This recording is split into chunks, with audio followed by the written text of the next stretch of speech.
as we know, web services is typically used for exchanging data over the web.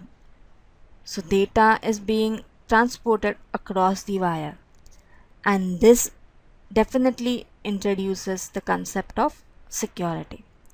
It becomes very important that applications need to consider the security aspect as well.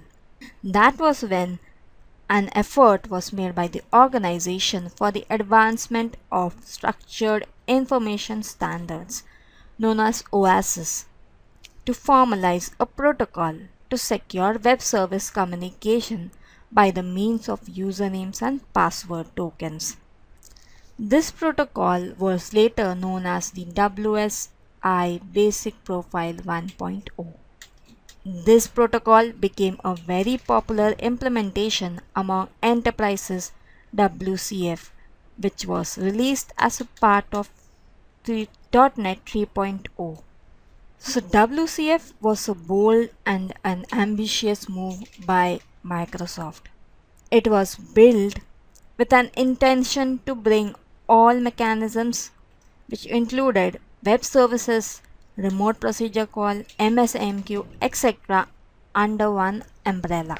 So the full form of WCF is Windows Communication Foundation.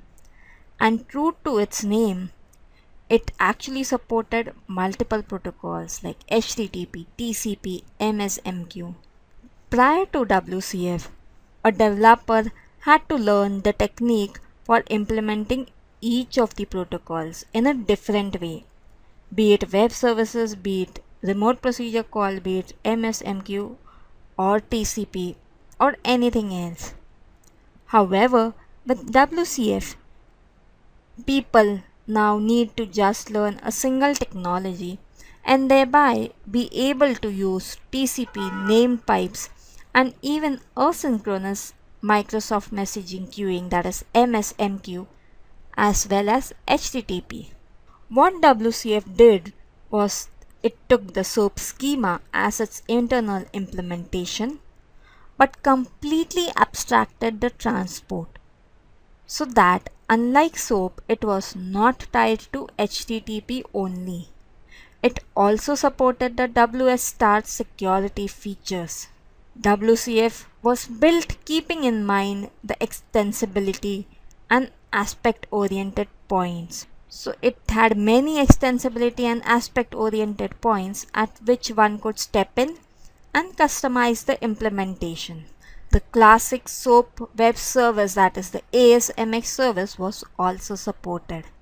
It came with error logging, tracing, debugging, and diagnostic tools and functionalities built into the framework.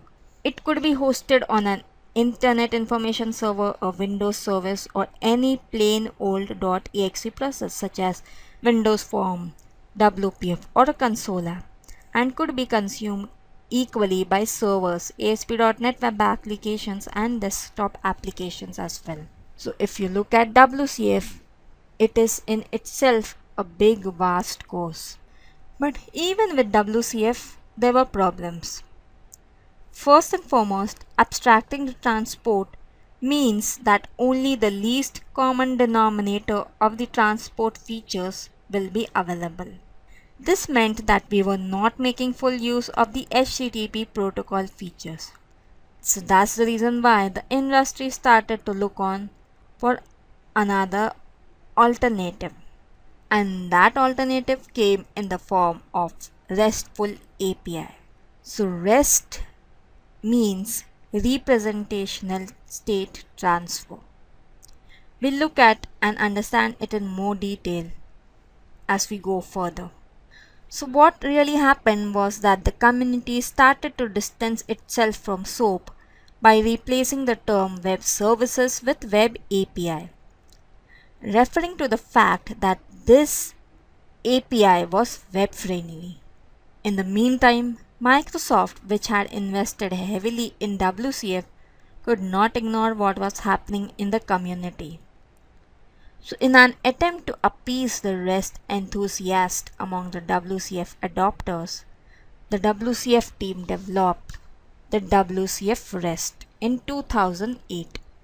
This was released as the WCF REST Starter Kit, which worked with .NET 3.5. However, even after REST was released, since it was built on top of the WCF framework itself, it had to adhere to some of the terms and conditions and some of the rules of WCF. So slowly, Microsoft realized that building the REST as a part of WCF again meant not fully utilizing the HTTP features. So that is when they started building the ASP.NET Web API, and that's when Web API was introduced to the world. So you see, Web API came up through a lot of constraints and through a lot of experiences of people. And finally, today, Microsoft is giving us a framework using which we can build strong RESTful services on the HTTP protocol, which is actually capable of using the HTTP features, which includes caching, concurrency validation, content negotiation, etc. Now let's look at the difference between WCF and Web API and when to use which. So WCF is a back-end service, whereas Web API is a front-end service.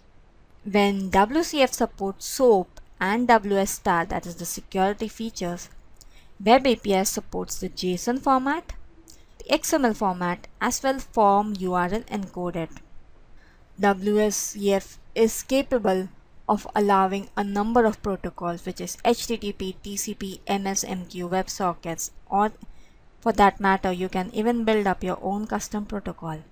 On the other hand, Web API supports the HTTP protocol only, reason being it was built keeping in mind the RESTful service only. So from here you see that you cannot really do away with WCF. You still need to use WCF for the various other protocols. So whereas WCF supports a request reply one way as well as a duplex messaging, Web API supports only a request reply format. So for every request that is sent to a Web API, there's a response that is sent back. You do not have a one way or a duplex mechanism for the Web API. So for those who have used WCF may be familiar that WCF uses endpoints. However, there's no feature or no lingo of endpoints in the Web API. Web API, on the other hand, is resource centric. So when we start implementing and understanding and learning Web API, we'll realize that WCF is more configuration based. On the other hand, Web API is not configuration based. There are very few configurations, or for that matter, not a single configuration that you will have to put in while implementing Web APIs.